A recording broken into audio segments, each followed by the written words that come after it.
Bismillahirrahmanirrahim. Assalamualaikum warahmatullahi wabarakatuh. Waalaikumsalam. Ini malam apa ini? Malam Rabu. Gus Betik kedatangan Kiai Gede. Wah, Kiai Gede. Nanti siapa namanya supaya beliaunya sendiri yang memperkenalkan diri. Ini nanti saya tanya jenengan jawab ya. Insyaallah, insyaallah. Oke.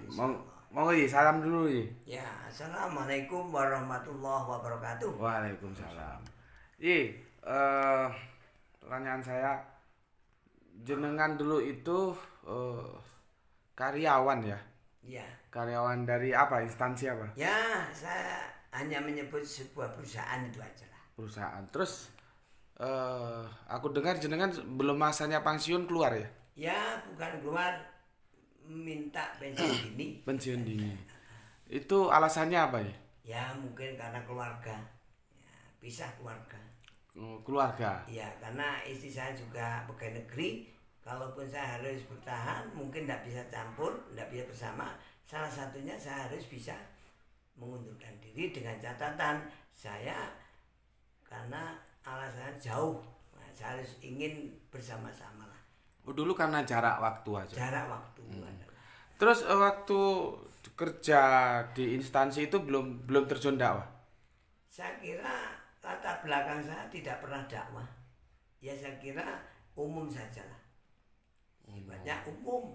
Nah, tidak harus dari pondok enggak. Okay. Kalaupun dulu waktu sekolah mungkin pada saat sekolah di Blitar mungkin sifatnya hanya ya namanya orang banyak ya pernah lah di situ belajar bareng-bareng. Ya mungkin kalau sekarang TPG. Berarti jenengan mondok resmi di satu pondok dengan satu kiai itu enggak pernah ya? Saya tidak pernah kalau dikatakan mondok resmi atau mungkin di situ pondok enggak. Kalaupun dulu pernah di Masjid Suwada Haji itu pernah. Di situ juga sama-sama dengan teman-teman campur. Artinya belajar bersama-sama. Suwada Haji itu di mana nih? Di Blitar, di Blitar Kota. Blitar Kota. Ya, di Blitar Kota. Terus jenengan masuk dunia dakwah ini mulai kapan? Setelah keluar dari perusahaan itu atau gimana? Iya, setelah dari perusahaan itu, nah ini proses. Ini proses. Ya sempat jadi parkir juga.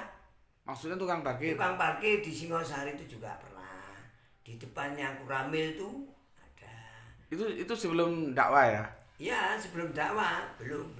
Terus aku mau tahu ini, gimana ceritanya kok bisa tertarik dunia dakwah padahal tidak punya latar belakang pesantren kan? Ngajinya kan ngaji lepas toh ya? Iya, ngajinya Ya ngaji merono merene ya, gitu ya. istilahnya. Ngaji kalong. Nah, ngaji Apa kalong. santri embongan? Nah, iya, pokoknya di beduk ngaji. Terus gimana ceritanya kok jenengan punya tertarik dalam dunia dakwah itu gimana asalnya tuh? Tolong ceritakan. Karena dulu saya juga punya teman. Teman itu ada. Teman itu punya waktu itu kalau nggak salah di Ngelawang, Semping. Nggih. Nah, kebetulan saya ketemu namanya Pak Haji Rusdi. Beliau juga dari PLN Ranting Lawang. Nggih. Beliau kebetulan setiap hari Rabu ini beliau kajian istilahnya semaan hafal Quran. Kebetulan itu ada beliaunya kiainya dari dari Pasuruan. Bunda, Yai Suudi. Nah, akhirnya sering ke situ. Bahkan sampai orang tua saya sendiri mau meninggal saya tetap berangkat. Nah, di situ ada yang namanya setiap hari Ahad atau apa itu kajian. Artinya kajian tafsir juga termasuk juga istilahnya khataman lah. Tapi itu jenengan belum dakwah ya, masih Belum. ngaji. Oke, lanjut. Nah, setelah itu saya diajak temen yang di Kataman itu ada temen saya bahkan banyak di situ. Akhirnya saya diajak di Ketindan. Nah, Ketindan itu saya belajar diajak ngaji di situ. Sebentar, Ketindan atau Ketintang? Ketindan. Nah, Daerah mana itu ya? Ketindan itu Ngelawang. Nah, pasar Lawang itu ke masuk atas. itu ya. Pertanian. Nah, Kebon teh? Ya, daerah situ. Pokoknya Oke. ketindahan pasar ke atas. Oke, lanjut ya. Nah, di situ alhamdulillah ketemu teman-teman, akhirnya ada setiap hari malam Rabu. Itu beliaunya dari yang kajian itu namanya Kiai Mbah Yai sebentar. Itu dari Gria Santai ini, Munadi. Nah, beliaunya Mbah Ki Munadi. Oh, jenengan pernah ngaji ke Kimunadi? Iya, pernah. Ngaji yang hitung angka-angka itu kan? Itu angka-angka itu. Oh, berarti jenengan ya sudah lama ya. Nah, kebetulan saya jusnya dapat jus 15. Waduh, alhamdulillah. Oh, jus 15. Jus dapat. Ya, minum lagi? Iya, terima kasih sudah. Sudah, oke. Terus jus 15 terus? Nah, alhamdulillah dengan beliau-beliau akhirnya saya bersama teman-teman yang ada itu akhirnya diajak di Gria Santa. Akhirnya diajak di beliaunya kajian. Ikut ngaji, nah di situ banyak yang namanya yang memberi materi itu. Wah, banyak ya di situ. Akhirnya dapat di situ. Ngajinya di situ campur ya pokoknya ya artinya sifatnya campur anak muda. Yang banyak kan dari kalangan mahasiswa itu. Nah, baik Pak Topi, baik perempuan atau laki-laki di situ.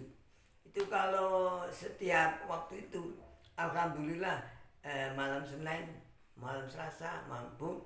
Kebetulan kalau malam khusus malam Senin ini kadang-kadang khusus untuk pendakwah.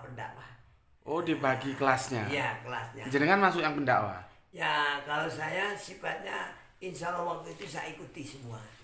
Oh, dua-duanya diikuti. Ya, jadi yang umum saya juga ikuti, yang khusus dakwah juga saya ikuti. Jenengan di Romo Yai Munadi itu ada berapa tahun? Ya, sekitar kalau boleh insya Allah saya juga punya buku-bukunya, kitab-kitabnya, jusnya. Nah, semua istri, anak saya juga punya jus semua. Nah, bukunya ada, kitabnya ada, dasar-dasarnya Quran dan hadisnya ada. Hanya alhamdulillah semua yang pemateri itu saya kira kenapa kecondong ke situ? Saya kira namanya ilmu dari siapapun. Enggak masalah. Enggak masalah. Itu tapi saat itu jenengan belum dakwah juga. Masih belum. Terus pertama kali jenengan tertarik dakwah itu karena apa? Ceritanya gimana? Alhamdulillah kebetulan waktu itu saya di Ketangi Tegalgondo. Nggih. Nah, itu belakang Unmu itu. Belakang Unmu. Iya. Itu ketemu namanya Pak namanya Pak Abdurrahman. Guru SMP negeri. Nah, itu minta saya. Ya sebetulnya kenalan biasa. Saya diminta untuk khotbah Jumat. Nah, saya bingung. Tolong Pak, saya dibantu karena yang tugas khotbah Jumat itu tidak bisa hadir karena jenengan dengan saya. Tolong jenengan yang khotbah. Nah, wakilnya saya bingung. Bagaimana ini? Karena belum pernah sama sekali ya. Belum. Akhirnya alhamdulillah saya itu baca di buku. Coba di buku, alhamdulillah saya malamnya belajar. Akhirnya Jumat saya datang dulu di masjid sebelahnya Pak Abdurrahman Ketangi itu, sama Pak Mudin ada. Akhirnya di situ yang namanya Pak Toha itu kenal dengan Pak Abdurrahman semua. Saya akhirnya memaksakan diri karena terpaksa memaksakan berani memberanikan diri. Akhirnya saya mulai akhirnya terus belajar ya kalaupun boleh dengan otodidak ya boleh. Kalau laduni, kalau bahasanya ya silakan, itu banyak bahasa saja, mengambil bahasa, tapi yang penting kita tetap harus belajar. Nah, belajar terus kekurangan kita, bukan kekurangan, memang belum tahu. Akhirnya kita ketemu beliaunya, akhirnya terus dengan di Gria Santa. Bahkan istri saya sendiri yang namanya jilbab, enggak tahu saya harus bagaimana. Tapi saya enggak pernah bilang apapun, apalagi mengajak istri saya untuk ngaji, enggak pernah. Tapi akhirnya istri saya ikut ngaji. Kesadaran sendiri. Nah, karena beliau satu kali ikut ngaji, karena di depan mikir, loh semua kok pakai jilbab. Wah, akhirnya istri saya mungkin agak malu. Nah, paginya saya pulangnya langsung disuruh nganter ke pasar besar untuk beli. Pasar Malang. Pasar besar Malang. Disuruh nganterkan beli mukena, beli kudung. Jilbab. Terus pakaian dinas ganti semua. Pakaian masuk kain, pakaian seragam dinas yang coklat atau apa itu diganti, beli yang baju yang jadi yang pakai jilbab itu. Nah, ganti semua, akhirnya istilahnya dandakno. Nah, alhamdulillah istri saya memberi kekuatan. Nah, setiap minggu, setiap Ahad kajian khusus ibu-ibu di Gria Santa. Itu jenengan sudah terjun dakwah? Sudah, mulai diajak. Nah, akhirnya di Ngantang di rumah saya sendiri. Nah, karena di Ngantang itu banyak teman, akhirnya saya diajak khotbah. Nah, terus mulai berkembang. Terus kalau kita hitung dari sekarang udah berapa tahun ya? Ya kalau saya boleh bilang 2001. 20 tahunan ya? Ya insya Allah kurang lebih 20 tahun lah. Nah, selama 20 tahun dengan dakwah itu gimana? Apa pilih-pilih atau enggak? Atau sembarang pokoknya siapa ngundang? Atau kan ada saya suka yang begini, yang begitu, yang undang. Atau pokoknya siapa yang undang saya datang, itu gimana? Oh, ini perjalanan. Belum lagi kalau tempatnya jauh gitu. Oh iya. Kalau dulu kebetulan saya itu sering ke Mojokerto, Wonosari, dan teman-teman yang di Gria Santa, kajian di Pak Imunadi itu ada di Mojokerto, rumahnya sana. Akhirnya sering di situ ada namanya Pak Ki Dalang, Pak Ki Suroso. Nah, itu beliau ngajak saya. Akhirnya apa? Ya beliau ngumpul semua. Pak Rozi itu takmirnya, ngumpul semua keluarga yang di sana. Akhirnya saya disuruh untuk ngisi tausiah. Tapi sifatnya tidak harus khusus, tapi campur bisa. Umum sifatnya. Tapi yang mesti yang paling penting itu tekanannya adalah dialognya. Enggak, kan gini, maksudku tadi aku tanya jenengan kalau diundang yang itu harus bersyarat yang begini atau begitu atau jauh atau dekat, biasanya kan ditentukan. Tapi sebetulnya aku mau tanya gini, kan aku dapat bocoran jenengan itu juga dakwah di dunia hitam. Oh iya. Nah, itu gimana sih Rana? Oh, contohnya dulu pernah sebelum Doli di Surabaya. Itu dulu belum istilahnya kalau istilah dibuyarnya apa? Dibubarkan. Masih belum. Nah, itu setiap Jumat itu masuk ke daerah itu. Istilahnya ya silaturahim lah. Nah, dialog. Kenapa sih saudara kita kok sampai terjun itu, apa latar belakangnya apa? Yang membuat dia ke situ terjun apa? Apakah profesi? Apakah memang seperti itu dia mencari uang? Apakah memang karena keluarga? Ternyata rata-rata itu yang disampaikan saya mungkin karena keluarga, ekonomi. Ya mungkin pada saat itu kalau saya boleh mengatakan, saya tidak menyalahkan, toh itu pilihan. Karena mungkin di desa itu hidupnya nyaman-nyaman saja. Ya mungkin yang suaminya itu tergoda. Akhirnya suaminya tergoda orang lain, perempuan ikut. Akhirnya yang istrinya bingung ekonominya bagaimana ini. Nah, akhirnya lari ke Surabaya. Tapi pada saat lari ke Surabaya dia nggak tahu, larinya nggak tahu harus bekerja apa. Nah kebetulan pada saat lari pertama ya bekerjanya beliau-beliau itu ya jadi apa, buruh, pembantu di warung atau di rumah. Nah waktu itu kalau nggak salah dia sempat diiming-iming lah, diiming-iming orang, wis nyambung gawe ndek ngene iki lho enak bayarannya gede. Nah kon wis gak usah ribet, kon gak usah wis melok di warung enak, ojo ndek kene bayaranmu kurang, gak cukup. Nah karena mungkin tergoda karena bayaran tadi, sedangkan di rumahnya dia banyak keluarga, anak-anaknya yang harus dihidupi. Nah, akhirnya dia mengatakan, waduh gimana? Akhirnya dia sempat mikir, saya harus bagaimana? Akhirnya datang di warung itu, bekerja di warung itu. Ternyata di warung itu dia disuruh melayani. Nah, sebetulnya sempat berontak.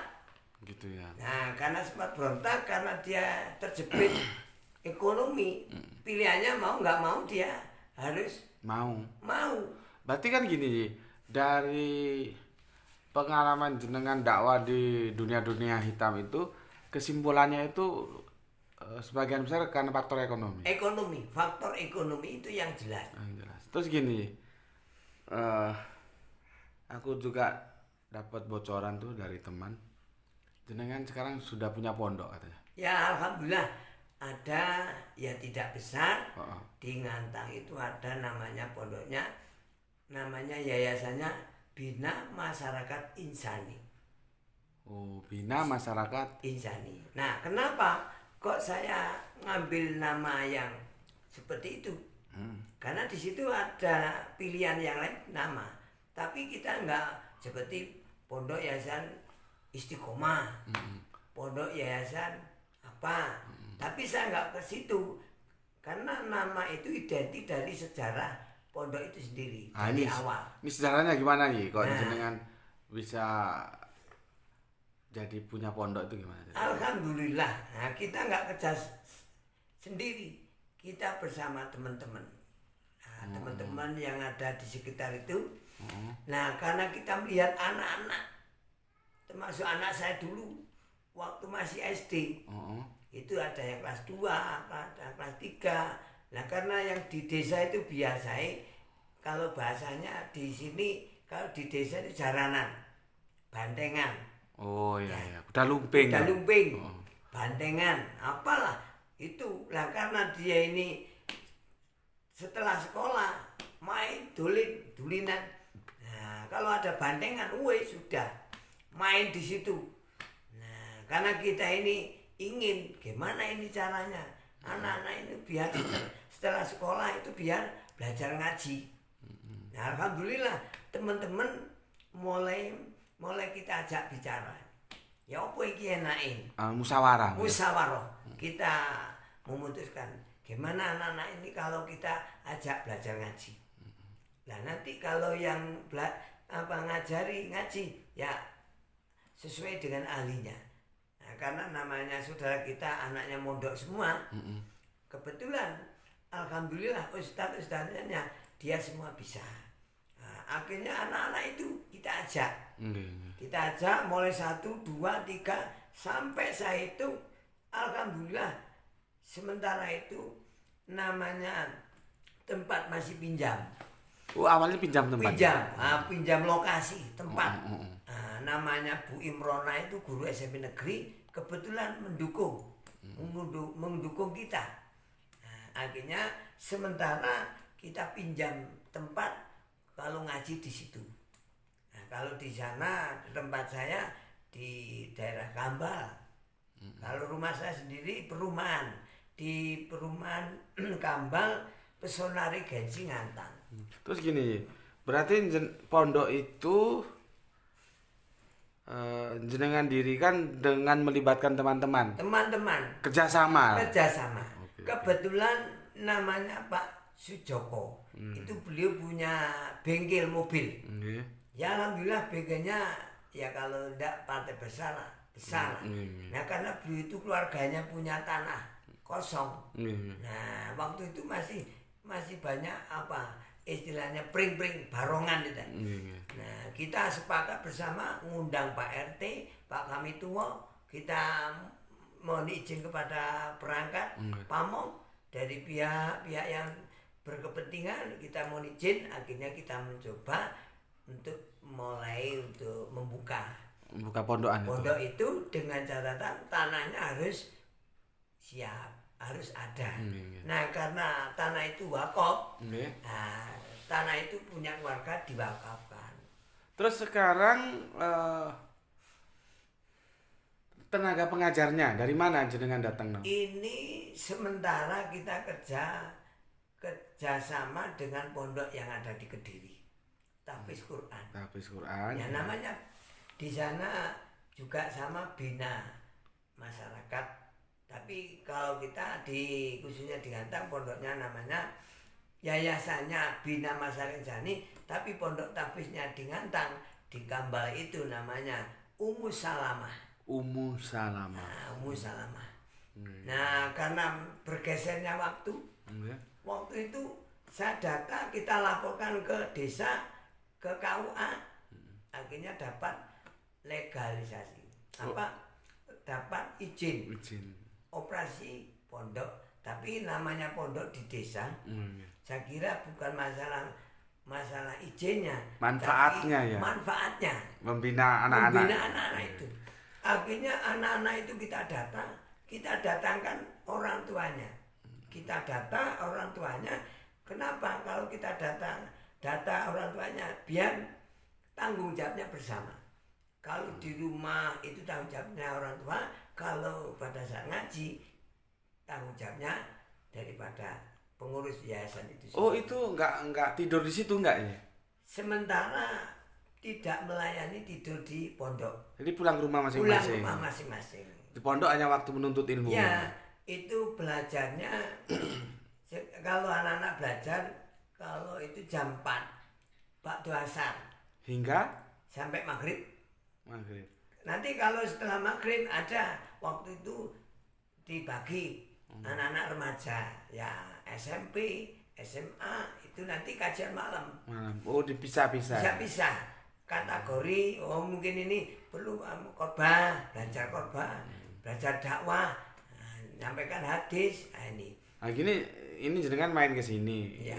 Ini terus pondok jenengan tinggal tapi sudah ada di sana betul? Oh sudah. Kita punya saudara yang di situ penanggung jawab. Saya sebagai wakil ketua Yayasan Bina Masyarakat Insani. Sedangkan teman saya itu pimpinannya, ketuanya.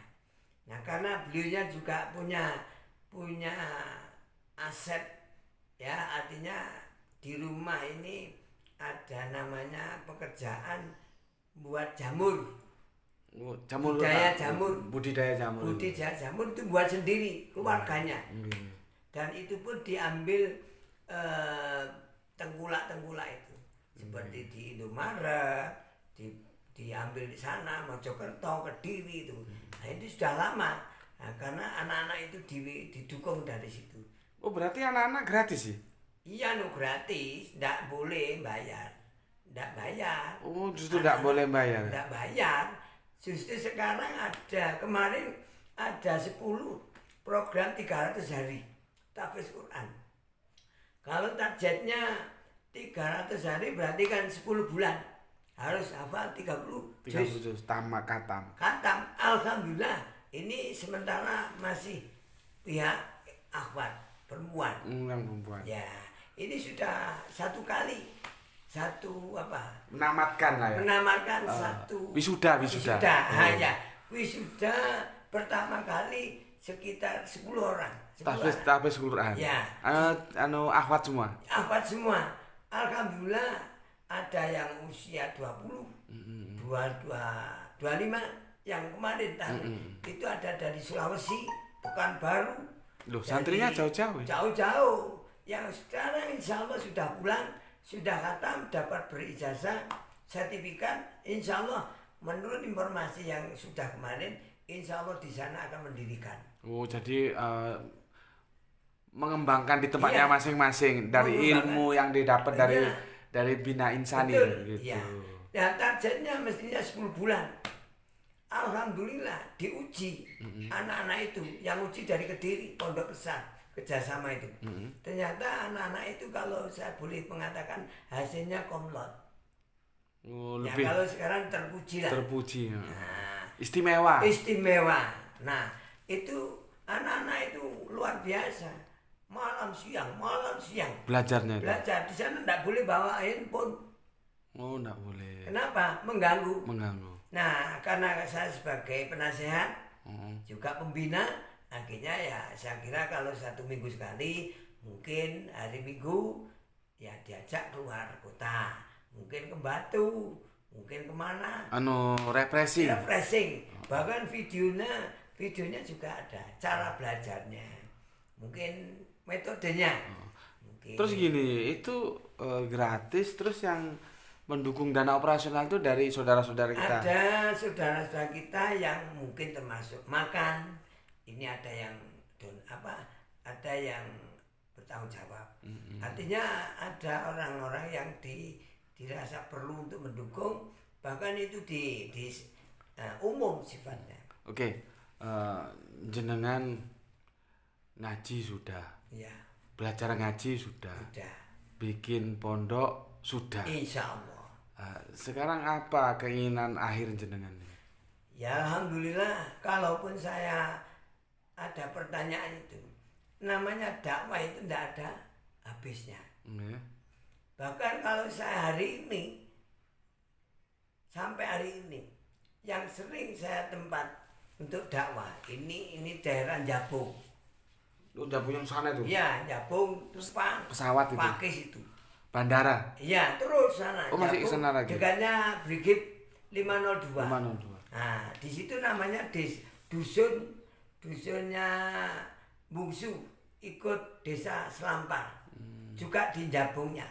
Tapi yang mesti di dusun Bungsu, di Masjid Ar-Rahman, Baitur Rahman. Baitur Rahman. Nah itu sudah berapa? Hampir 15 tahun hari ini. Jadwal kajian di sana. Iya, nah itu pun kajiannya sifatnya umum. Iya. Nah, yang lama itu kalau sudah dari masjid itu pulang ke rumah, jagongan, dialog, itu enak. Kayak gini Ye. Oke. Ini karena sudah cukup ya. Oke. Aku ingin jenengan terserah baca satu ayat yang mana terserah yang jenengan ingat, sama kasih masukan sama saudara-saudara kita pendakwa muda supaya gampangannya yang tua aja tetapnya semangat, masa yang muda mau ngelukru. Oh, betul. Monggo silakan sampaikan pesan-pesannya. Ya, saya hanya mohon dengan teman-teman pendakwah dimanapun berada, kapanpun saja, jangan takut apapun resiko, karena dakwah itu wajib bagi kita menyampaikan. Tidak perlu kita harus mengatakan, wis aku dadi kiai, lek gak dadi kiai gak nyampe, jangan. Terutama bagaimana kita menyampaikan, tujuannya apa? Biar bumi Allah itu dikenal dengan Al-Quran. Amin ya rabbal alamin. Nah, Al-Quran dibumikan bagaimana bisa mengenal dakwah menurut Islam yang sebenarnya. Saya mengatakan Islam itu indah, Islam itu rahmatan lil alamin, dan tidak membedakan. Semua harus paling tidak mendengar pernyataan kalimat tauhid yang disebut di dalam Al-Quran di surah 9, di surah 47 surah Muhammad ayatnya 19. Di situ ada yang namanya Abdul Tikri. Fa'lamu anahu qalu la ilaha illallah. Nah, saya biar tidak keliru, mohon maaf ya. Siap. Saya tutup surah 47. Nah, surah Muhammad ayatnya 19. Ini biar jelas. Nah, ini. Fa'lam anahu la ilaha illallah wastaghfiru lidzanbika walil mu'minina wal mu'minat wallahu ya'lamu mutaqallabakum wa maswaakum. Maka ketahuilah bahwa tidak ada Tuhan, tidak ada Rob yang patut diibadahi selain Allah. Allah. Dan mohonlah ampunan atas dosamu dan atas dosa orang-orang mukmin, laki-laki dan perempuan. Dan Allah mengetahui tempat usaha dan tempat tinggalmu. Artinya apa? Tetaplah berdakwah, yaitu menyampaikan kalimat-kalimat la ilaha illallah. Oke, terima kasih Ye. Monggo. Assalamualaikum warahmatullahi wabarakatuh. Atas motivasinya Gus Beti ucapkan matur nyembah nuwun ya. Amin, amin, amin. Semoga jangan bosan-bosan. Tidak. Memberikan Insyaallah. semangat kepada yang Amin. muda-muda. Semoga Oke. jaya. Oke. Semoga jaya. Gus Beti jaya ya. Amin. Assalamualaikum warahmatullahi wabarakatuh. Waalaikumsalam.